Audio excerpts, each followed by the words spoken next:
नमस्कार, स्वागत है आप सभी का। कोविड-19 की मौजूदा स्थिति से जुड़ी तमाम जानकारी लेकर हम हाजिर हैं कोरोना अपडेट के साथ। मैं हूं प्रीति सिंह। कोरोना अपडेट में हम आपको बताएंगे कि कोरोना को लेकर देश और दुनिया की क्या ताज़ा परिस्थितियां हैं। साथ ही हमारे विशेषज्ञ मेहमान हमारे साथ जुड़ रहे हैं, उनसे हम समझेंगे कि जो वर्तमान हालात हैं उसमें कोरोना के नए वेरिएंट से हम अपने परिवार का और अस्पतालों में भर्ती जो मरीज हैं उनका बचाव, इलाज कैसे किया जा सकता है, कैसे हम सब सतर्क रह सकते हैं, स्वस्थ रह सकते हैं और कोरोना की ये जो चुनौती हमारे सामने खड़ी है, इस लड़ाई से हम जल्द से जल्द पार पा सकते हैं। तो आइए शुरुआत करते हैं कोरोना अपडेट की।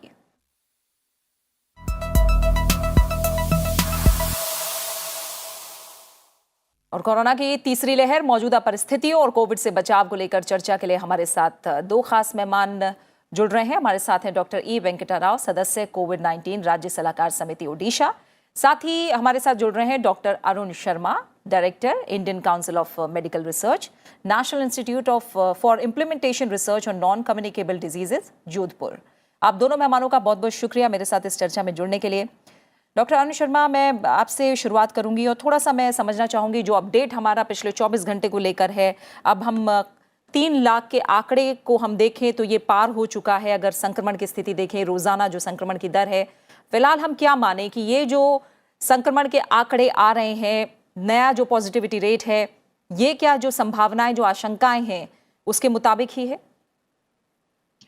जी प्रीति जी, बिल्कुल। अभी हम ये एक्सपेक्ट कर रहे हैं कि हमारे देश में और पॉजिटिविटी के आंकड़े अभी बढ़ते रहेंगे। देखिए, अभी हमने पीक देखा है बड़े शहरों में, यानी दिल्ली में, मुंबई में, जहां पे बहुत ज्यादा केसेस हुए और शायद कुछ केसेस कम होने लगे हैं। लेकिन अगर यहाँ से निकलें और हम बाकी शहरों की तरफ जाएं, तो जहां पे नंबर ऑफ इन्फेक्शंस अब बढ़ने वाले हैं और ज्यादा तादाद में बढ़ेंगे। इसलिए ये जो आंकड़े अभी हम देख रहे हैं, ये कोई आश्चर्यजनक नहीं है, ये प्रेडिक्टेबल है। ऐसा होना है। धीरे धीरे छोटे शहरों की तरफ और केसेस की संख्या बढ़ेगी और उसके बाद हम धीरे धीरे डिक्लाइन की तरफ जाएंगे। ये अभी प्रेडिक्टेबल कोर्स ही है इन्फेक्शन का हमारे देश में। ठीक है। डॉक्टर वेंकट राव, आपका नजरिया इसे लेकर क्या है? क्योंकि थोड़े से आंकड़े नीचे होते हैं तो कहीं ना कहीं एक उम्मीद आती है कि शायद जो ये थर्ड वेव है वो नीचे की तरफ जा रही है, लेकिन हम फिर देख रहे हैं कहीं जो है वो संक्रमण की दर कम हुई है, कहीं संक्रमण ज्यादा बढ़ रहा है। तो अभी स्थिति में आपका नजरिया क्या कह रहा है? अभी जैसे कि अगर 17 जनवरी का अगर रिपोर्ट देखा जाए, institute of health metrics and evaluation, उन्होंने बताया है कि करीबन 12.5 करोड़, मतलब 125 million people are already infected. अगर यही चीज तीसरी लहर को हम अगर दूसरी लहर के साथ कंपेयर करेंगे, जो कि अप्रैल 2021 में डेल्टा वेव का जो हाहाकार मच रहा था, तो उसके हिसाब से कंपेयर करेंगे तो ये करीबन 10 टाइम्स है। और दूसरी जो चीज है, अगर देखते हैं कि इन्फेक्शंस कितने हैं और डिजीज कितने हैं, इन्फेक्शंस जो है करीबन 30 टाइम्स बढ़ गया है, बल्कि सिर्फ 6 टाइम्स बढ़ा हुआ है ओनली नंबर ऑफ केसेस। इसका ये मतलब हुआ कि पहला जो दूसरा लहर जो चल रहा था, उसके मुकाबले जो number of infections and number of diseases, ये दोनों अलग है, काफी तेजी मात्रा में बढ़ रहे हैं। जितने तेजी से बढ़ रहे हैं उतने तेजी से ही नीचे आएंगे, क्योंकि हमारा जो पॉपुलेशन है वो लिमिटेड है। अभी मतलब अनुमान किया जा रहा है कि करीबन 50% of the population will be infected, केवल भारत में नहीं, समग्र पृथ्वी में, कि 50% ऑफ द पॉपुलेशन सारे इन्फेक्टेड हो जाएंगे बाय मार्च 2022। इसका ये सिंपल मतलब है, अगर इन्फेक्टेड हो रहे हैं लेकिन डिजीज नहीं हो रहा है, इन्फेक्शन बहुत ही तेजी से बढ़ रहा है लेकिन डिजीज कम तेजी से बढ़ रहा है, इसका ये एक इंडिकेशन दे रहा है कि जो हमारा एक्सपेक्टेशन था, ओमिक्रॉन जो है कि माइल्ड है और कोई सीरियस डिजीज या हॉस्पिटलाइजेशन या डेथ नहीं कर रहा है, और लोगों को इन्फेक्शन बहुत ही फास्ट फॉरवर्ड मूवमेंट में कर रहा है। इसका ये मतलब है कि बॉडी में एक रेजिस्टेंस, जो कि इम्यूनिटी हम बोलते हैं, एंटीबॉडी बोलते हैं, वो जरूरत मतलब जितना जरूरत है वो डेफिनेटली प्रोटेक्शन मिलेगा। बिल्कुल। यानी डॉक्टर शर्मा, अभी जो डॉक्टर राव ने बताया है कि आंकड़ों के जरिए उन्होंने समझाया है कि अगर इन्फेक्शन हम देखें यानी संक्रमण देखें तो वो 30 गुना ज्यादा हो चुका है, लेकिन जो डिजीजेज यानी एक तरह से हम समझें कि जिनमें सिम्टम्स दिखाई दे रहे हैं या फिर कोई तकलीफ हो रही है, उसकी दर 6% ही ज्यादा है। तो इस तरह से वो आंकड़ों को समझा रहे हैं कि हमारी जो रेजिस्टेंस है, जो इम्यूनिटी है, वो बढ़ी है। साथ ही जो आपने डॉक्टर शर्मा बात कही थी कि अभी ये देखना होगा कि अब बड़े शहरों से छोटे शहरों की तरफ, यानी जहां इन्फेक्शन की दर उतनी ज्यादा नहीं है वहां अब ध्यान देने की जरूरत है, वहां अब आगे आने वाले समय में संक्रमण ज्यादा बढ़ेगा। तैयारियों को लेकर अगर हम बात करें, क्योंकि इस बीच ये भी हमने देखा है कि जो हेल्थ केयर वर्कर्स हैं, खासकर जो डॉक्टर्स हैं, बड़ी संख्या में उन्हें भी इन्फेक्शन हो रहा है। तो छोटे जो शहर हैं वहां तैयारियों को लेकर अगर बात की जाए तो हम कितने मुस्तैद हैं अभी? जी, बिल्कुल। ये एक बहुत इंपॉर्टेंट सवाल आपने किया है। तैयारियों की जहां तक बात है, हम ये इन्फेक्शन अब कुछ हद तक हमारे फेवर में है 2 वजह से। जैसा डॉक्टर राव ने बताया कि ज्यादातर लोग संक्रमित हो रहे हैं लेकिन उनमें लक्षण नहीं आ रहे। ये अच्छी बात है कि संक्रमण हो रहा है, लक्षण नहीं आ रहे। इसका मतलब है कि इम्यूनिटी यानी रोग प्रतिरोधक क्षमता जो है वो तैयार हो रही है बिना साइंस एंड सिम्टम्स के। जो लोगों में लक्षण आ रहे हैं उसमें से अधिकांश लोगों में बीमारी के लक्षण सीमित हैं। 2 दिन के लिए बुखार होता है, खांसी होती है, बॉडी एक होता है, कमजोरी होती है और उसके बाद वो ठीक होने लगती है। इसी की वजह से आईसीएमआर ने जो अब रिसेंट गाइडलाइंस जारी किए उसके हिसाब से आइसोलेशन का पीरियड सिर्फ 7 दिन तक सीमित कर दिया गया कि जब आप इन्फेक्टेड हुए, जब आप पॉजिटिव आए, उसके 7 दिन के अंदर आप सिर्फ 7 दिन आइसोलेट रहना है, उसके बाद आप आके काम कर सकते हैं या यू कैन गो आउट। और दूसरी तरफ ये भी है कि ओमिक्रॉन वेरिएंट जो है इसकी इन्फेक्टिविटी बहुत ज्यादा है, इसलिए जो डॉक्टर राव ने बात बताई कि बहुत ज्यादा संक्रमण होगा, ज्यादा से ज्यादा लोगों में इन्फेक्शन आएगा। अधिकांश लोगों में लक्षण नहीं आएंगे, सीमित लोगों में लक्षण आएंगे, लेकिन सारे लोग ही रोग प्रतिरोधक क्षमता से अब लैस हो जाएंगे और यानी पीक जो है वो पहुंचने के बाद जल्दी से उसका डिक्लाइन भी शुरू होगा और नंबर ऑफ केसेस काफी तेजी से कम भी होने लगेंगे।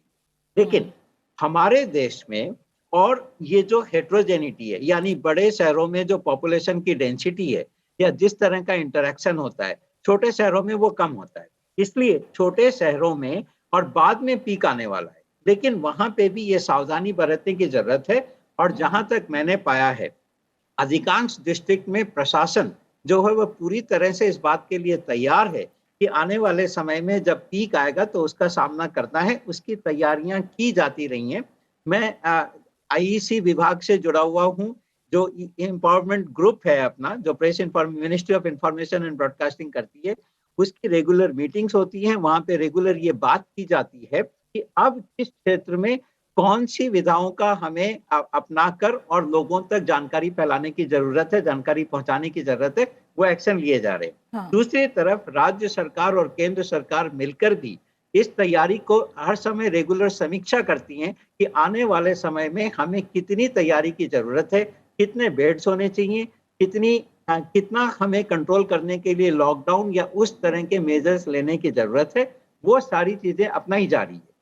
और साथ में वैक्सीनेशन का जो हमारा प्रोग्राम है, जो विश्व में एक मिसाल की तरह है, बिल्कुल। वो भी एक बहुत बड़ा हमारे लिए एक पावरफुल रिसोर्स बना है, जिसकी वजह से और बीमारी से होने वाली मौत या हॉस्पिटल में एडमिट होने वाले मरीजों की संख्या बहुत कम रह गई है, नगण्य रह गई है। और देशों से कंपेयर करें तब भी हमारे यहाँ हॉस्पिटलाइजेशन की रेट काफी कम है, क्योंकि हमने इम्यूनाइजेशन को और इतने तेजी से बढ़ाया और एक अनप्रेसिडेंटेड तरीके से हमने ज्यादा से ज्यादा लोगों को इम्यूनाइज किया, उसके चाहे वो फ्रंटलाइन वर्कर हो, हेल्थ केयर वर्कर हो या हमारी आम जनता हो। इसकी वजह से हम डेफिनेटली अब ज्यादा अधिक प्रिपेयर्ड हैं और तीसरी वेव का निगेटिव इम्पैक्ट जो है वो कम से कम देखने में मिल रहा है। ठीक है डॉक्टर राव, ये जो बात है इस पे आपका भी कमेंट चाहूंगी, क्योंकि आप Odisha state advisory committee on कोविड-19 के मेंबर हैं।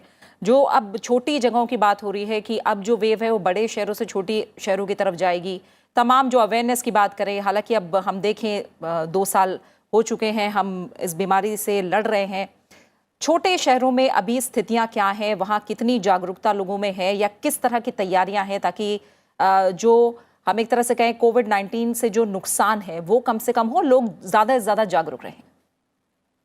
जैसे कि देखा जाए कि हमारा जब भारतवर्ष में जो पहली बार जब लॉकडाउन किया गया था, अभी भी वो सवाल हमारे दिमाग में है कि लॉकडाउन की कोई जरूरत था या नहीं, लॉकडाउन की वजह से हमारा कोई फायदा हुआ है कि नहीं। वो पहला लॉकडाउन जो था, हम लोगों में दिमाग में था कि जैसे कि इन्फेक्शन को अंदर आने से रोक दिया जाए।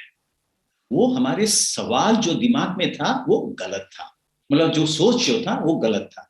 पहली जो वेव था, पहला लॉकडाउन था, उसपे हम लोगों का हेल्थ सिस्टम का प्रिपेयर्डनेस चल रहा था। ऐसा नहीं है कि वो इन्फेक्शन को हम रोक लें, क्योंकि ये एक इजीली ट्रांसमिसिबल इन्फेक्शन है जो कि बहुत ही फास्ट मूव करता है, आप रोक नहीं पाएंगे, लेकिन उसके लिए प्रिपेयर्ड रहना है। वो प्रिपरेशन सेकेंड वेव में इतना ऊपर तक पहुंच गया, जबकि ऑक्सीजन की डेफिशिएंसी हुई, आईसीयू बेड्स की डेफिशिएंसी हुई, वेंटिलेटर्स की डेफिशिएंसी हुई, वो सारे के सारे मतलब कहीं ना कहीं कुछ तो गड़बड़ तो हुआ था, ऐसा नहीं कि गड़बड़ नहीं हुआ था, फिर भी काफी दूर तक हम लोगों ने प्रिपेयर हुए। अब जैसे सर ने बताया कि वैक्सीनेशन देके हम लोगों ने सब लोगों को प्रोटेक्शन देके रखा।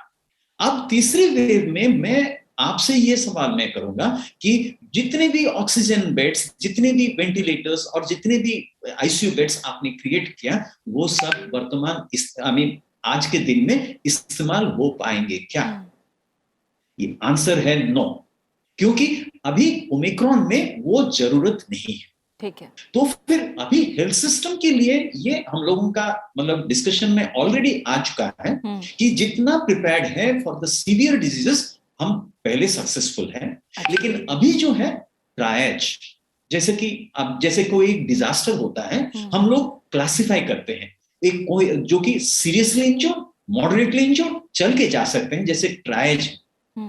उड़ीसा लेवल में हमारे डिस्कशंस में अभी भी ये चीज डिस्कशन हो रहा है कि अभी कितने लोगों के लिए हॉस्पिटल बेड्स की जरूरत है। ठीक है। क्योंकि पहले इनिशियल डेज में कॉकटेल थेरेपी जरूरत है, लोगों को मन में ये डर है कॉकटेल थेरेपी देने से वो इंप्रूवमेंट हो जाएगा, जिसकी वजह से हम लोगों का हेल्थ सिस्टम जो है बेड भर्ती होने जा रहे हैं। लेकिन अभी हमारा एस्टिमेशन आ गया है कि वो कॉकटेल थेरेपी हो या रेमडेसिविर थेरेपी हो, उनका उतना भी जरूरत नहीं है ये ओमिक्रॉन वेरिएंट के लिए। They will be effective, but अभी जरूरत नहीं है। तो वो ट्रायड सिस्टम जो है डिजास्टर्स में करते हैं, अभी उसका हम इम्प्लीमेंटेशन शुरू कर चुके हैं। ठीक है। तो स्टेट लेवल में अभी डिस्कशन ये हो रहा है, जैसे कि पेशेंट्स को कितने दिन तक हॉस्पिटल में रखेंगे और कितना स्क्रीनिंग करेंगे, वो इंपॉर्टेंट चीज है। सेम चीज डॉक्टरों के लिए भी, अभी जैसे कि हमारे हॉस्पिटल में सर्कुलर्स आ चुके हैं कि अगर किसी को एसिम्प्टोमेटिक इन्फेक्शन है, तो अगर भी ओमिक्रॉन पॉजिटिव है, फिर भी आप ड्यूटी पे आइए। अभी जैसे कंपेयर किया जाए, डेल्टा में 40% एसिम्प्टोमेटिक पेशेंट्स थे, अभी लेकिन 80 to 90% asymptomatic cases in Omicron. तो डॉक्टर्स को जिनका आरटीपीसीआर पॉजिटिव है, उनको मास्क के साथ आप ड्यूटी पे आ सकते हैं। ऐसे ब्लैक एंड व्हाइट में हम लोगों का सर्कुलर इश्यू हो चुका है। और जिन लोगों का कुछ भी प्रॉब्लम्स है, doctor should come back to the duty within 5 to 7 days। So these are all मतलब हेल्थ प्रिपेयर्डनेस है कि हम कैसे, जैसे कि हेल्थ सिस्टम कोई ब्रेकडाउन ना हो। ठीक है, ठीक है। और क्योंकि तैयारी डॉक्टर शर्मा, जैसे अभी डॉक्टर राव ने बताया कि तैयारी पूरी है, लेकिन हम जानते हैं कि अभी ओमिक्रॉन वेरिएंट है, आगे हो सकता है तमाम और वेरिएंट भी हमें देखने को मिले। हमें अपनी तैयारी करके रखनी है और हमें अपने आप को इम्यून करके रखना है, और वैक्सीनेशन इसमें सबसे कारगर हथियार है। हम देखें तो वैक्सीनेशन जो ड्राइव है उसे हम साल पूरा कर चुके हैं, और सबसे तेज और सबसे बड़ा वैक्सीनेशन ड्राइव दुनिया में भारत ने हासिल किया है। इसे कितनी बड़ी आप उपलब्धि मानते हैं? और साथ ही जो 15 से 18 साल के किशोरों को अभी हम देखें तो 50% किशोरों को टीका लग चुका है, कहीं ना कहीं पहली डोज की अगर बात करें तो, ये कितनी बड़ी उपलब्धि आप मानते हैं और ये कितना बड़ा हथियार साबित होगा आगे लड़ाई में कोविड के खिलाफ? जी बिल्कुल। देखिए, हमारे पास कोविड से लड़ने के आज की तारीख में 2 मुख्य हथियार हैं। पहला टीकाकरण, वैक्सीन, और दूसरा Covid appropriate behaviour. Covid appropriate behaviour में जिस तरह से डिसिप्लिन की आवश्यकता है, मास्क लगाने के बारे में, उचित दूरी रखने के बारे में, और तीसरा और कॉन्टैक्ट यानी सैनिटाइजेशन के बारे में, हैंड्स को सैनिटाइज करने में।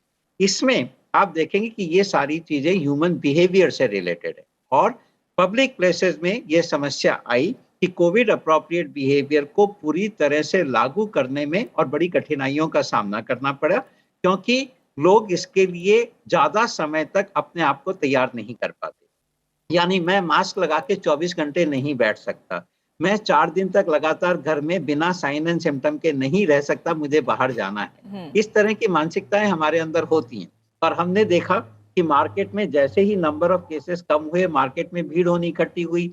जब भी त्योहार का मौका आया तो लोग बाहर निकले, वहां पे काफी ज्यादा क्राउड हुई और मास्क लगाने की प्रक्रिया में भी थोड़ी ढील हो गई, लोगों ने ढिलाई बरतनी शुरू की। तो ऐसी स्थिति में अगर हमारे पास वैक्सीन नहीं होता तो शायद ये जो स्थिति हम देख रहे हैं, हम इससे कहीं बदतर स्थिति में होते। यानी कोविड अप्रोप्रिएट बिहेवियर के बाद हमारा ये जो इतनी तेज गति से इम्यूनाइजेशन का कार्यक्रम चला, हमने इतने छोटे समय में और इतना बड़ी उपलब्धि हासिल कर दी कि हमारी 18 से अधिक उम्र की 80% जनता को हम 1 डोज दे चुके हैं, 60% जनता को हम दोनों डोज दे चुके हैं और हमारे फ्रंटलाइन वर्कर्स और हेल्थ केयर वर्कर्स को हम बूस्टर डोज भी लगाने में काफी आगे रहे। ये हमारे लिए सबसे बड़ा हथियार साबित हुआ और इसी की वजह से ओमिक्रॉन का वेरिएंट आने के बाद एसिम्प्टोमेटिक केसेस या माइल्ड सिम्टम्स वाले केसेस ज्यादा हुए और इसी वजह से जो हॉस्पिटल्स की तैयारियां की गई, जो डॉक्टर राव कह रहे थे कि हमारे पास इतने ऑक्सीजन बेड हैं, इतने हमारे पास आईसीयू बेड हैं, वो यूटिलाइज नहीं हो रहे। ये बहुत अच्छी बात है कि वैक्सीनेशन की वजह से और हम लोग मरीजों को उस सीवियरिटी ऑफ इलनेस की तरफ जाने से रोक पाए। तो ये मैं कहूंगा कि हमारा इम्यूनाइजेशन प्रोग्राम ना सिर्फ हमारे लिए एक सबसे बड़ा हथियार साबित हुआ, बल्कि दुनिया भर में एक मिसाल की तरह से है कि कितने छोटे समय में कितनी अच्छी तैयारियां हमारे पास थी कि हमने इतना बड़ा टीकाकरण का कार्यक्रम सक्सेसफुल बनाया और ये दूसरों देशों के लिए अब अनुकरणीय बन रहा है, उनके लिए उदाहरण बन रहा है। तो ये मैं कहूंगा कि ओमिक्रॉन से या कोविड-19 से हमारी लड़ाई में हमारा सबसे बड़ा हथियार साबित हुआ है। बिल्कुल। और डॉक्टर राव, जिस तरह से हम सब जान रहे हैं, जैसे आपने भी बताया कि अस्पताल का रुख नहीं करना पड़ रहा और सबसे बड़ी जो शंका थी तीसरी लहर को लेकर, वो बच्चों को लेकर थी। एक अच्छी बात ये भी है कि हम 15 से 18 साल के जो किशोर हैं उनका वैक्सीनेशन शुरू कर चुके हैं। दूसरी बात, जो बच्चों को लेकर जिस तरह की बहुत ज़्यादा आशंकाएं थी तीसरी लहर को लेकर, उसके बाद जो अब सामने तस्वीर आई है वो कैसी देख रहे हैं? तस्वीर तो काफी अच्छा ही दिख रहे हैं, अच्छा ही लग रहा है। हाँ। क्योंकि अभी के आज के दिनों में जितने भी इन्फेक्शंस हो रहे हैं बड़ों में, वो माइल्ड और एसिम्प्टोमेटिक हो रहा है और बच्चों में हमारा अगर देखा जाए तो जबकि हमारा फर्स्ट फेज ट्रायल चल रहा था, सेकंड फेज ट्रायल 2-3 महीने में कोवैक्सीन का हम लोगों ने शुरू कर दिया था।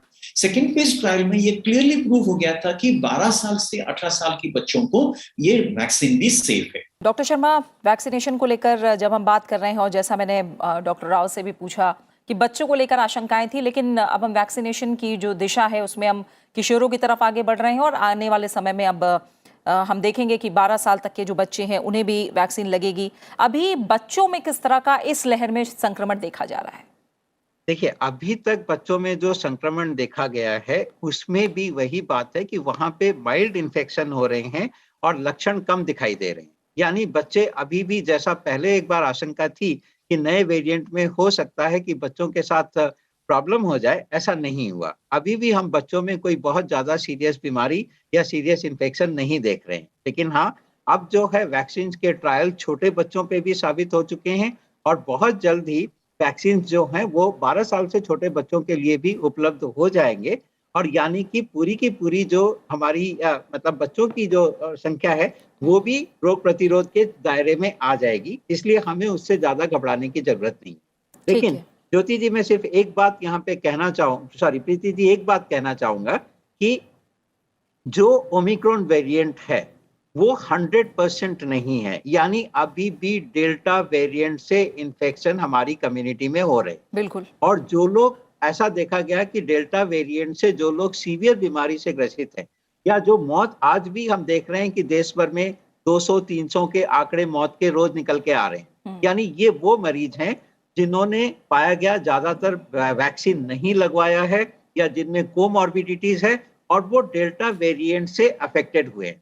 कहने का मतलब कि हम अभी भी डेल्टा वेरिएंट हमारी सोसाइटी में, हमारी कम्युनिटी में मौजूद है।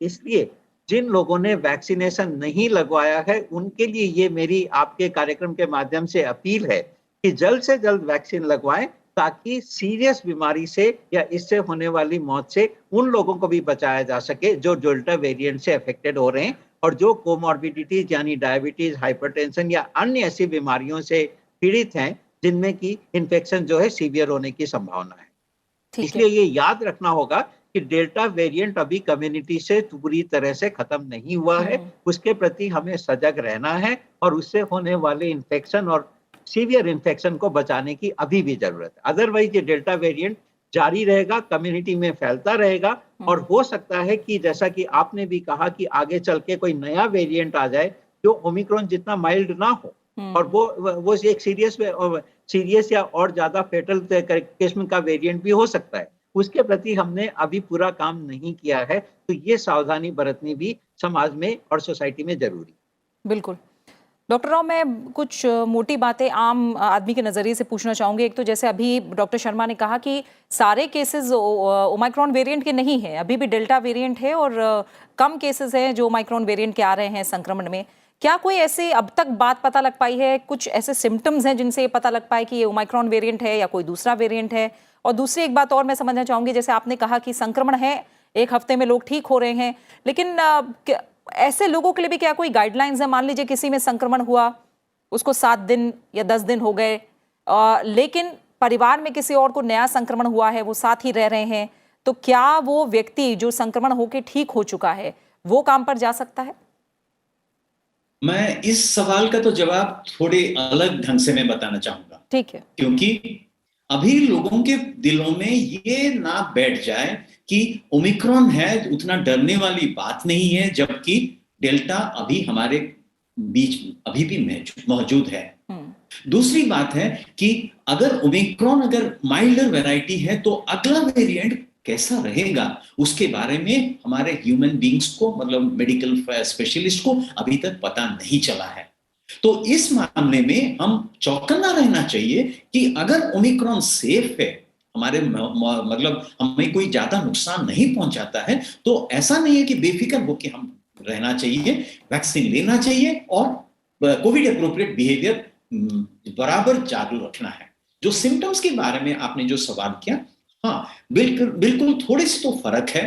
पहले जैसे कि अपर रेस्पिरेटरी ट्रैक्ट इन्फेक्शन के बाद लोअर रेस्पिरेटरी ट्रैक्ट इन्फेक्शन ज्यादातर हो रहा था, वो अभी लोअर रेस्पिरेटरी ट्रैक्ट इन्फेक्शन नहीं हो रहा है। सिस्टमेटिक सिम्टम में सिर्फ अपर रेस्पिरेटरी ट्रैक्ट इन्फेक्शन में फीवर आता है, थोड़ा बॉडी एम होता है, बॉडी माइल्जिया होता है, लेकिन खांसी होना या फिर ब्रेथलेस होना वो बहुत ही कम है और बिल्कुल ना के बराबर है ओमिक्रॉन के साथ। लेकिन ऐसे सिम्टम से हम पता नहीं कर सकते हैं कि वो डेल्टा है या बीटा है, वो ओमिक्रॉन है या कोई नया वेरिएंट आने वाला है। तो उस मामले में मतलब पब्लिक को ऐसे कोई मतलब जानकारी होना कोई जरूरी नहीं है, बल्कि हम सावधानी बरतना चाहिए कि कोविड एप्रोप्रिएट बिहेवियर कम से कम और 6 महीने से 1 साल तक जारी रखना है। बिल्कुल प्रीति जी, मैं इसमें जोड़ना चाहूंगा कि आईसीएमआर ने गाइडलाइंस इश्यू की हैं और भारत सरकार की तरफ से भी ये गाइडलाइंस हैं कि अगर आप खुद संक्रमित हैं तो आपको 7 दिन आइसोलेट रहना है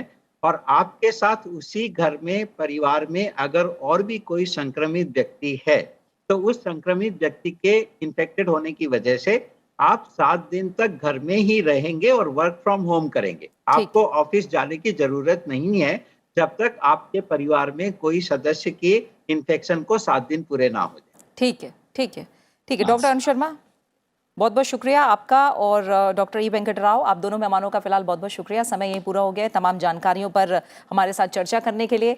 इसी के साथ तो कोरोना अपडेट में आज के लिए इतना ही। आप सभी से एक बार फिर अपील है, गुजारिश है कि कोरोना को हम सब मिलकर ही हरा सकते हैं, इसलिए कोविड अप्रोप्रिएट बिहेवियर का पालन हम सबको करते रहना है। अपना बहुत अच्छे से ख्याल रखिए। कर फिर कोरोना अपडेट के साथ हम आपसे मुलाकात करेंगे। इजाजत दीजिए, नमस्कार।